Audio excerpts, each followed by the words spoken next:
ശാസ്ത്രലോകത്തെ കൗമാര പ്രതിഭകളെ വരവേൽക്കാൻ ഭാഷയുടെ തറവാട്ടുമുറ്റം ഒരുങ്ങിക്കഴിഞ്ഞു. ശാസ്ത്ര, ഗണിത, IT, പ്രവൃത്തി പരിചയ, സാമൂഹിക ശാസ്ത്രമേളകൾക്കായി 7000-ഓളം കുരുന്നുകളാണ് തുഞ്ചന്റെ മണ്ണിലെത്തുക. ഇതിനൊപ്പം VHSC തൊഴിൽമേളയും സ്പെഷ്യൽ സ്കൂൾ പ്രവൃത്തി പരിചയമേളയും നടക്കും.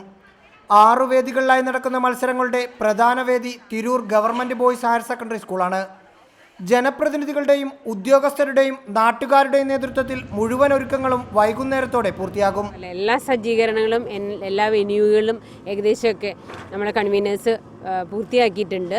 പിന്നെ വെന്യൂസൊക്കെ ഒന്നും കൂടെ പോയി വിസിറ്റ് ചെയ്തിട്ടുണ്ട്. DPയിൽ നിന്ന് വന്ന എല്ലാ ഉദ്യോഗസ്ഥരും ADP എല്ലാം കൂടെ. അപ്പോൾ ഒരുവിധം 95% പൂർത്തീകരിച്ചിട്ടുണ്ടെന്നുള്ളതാണ് വിശ്വാസം.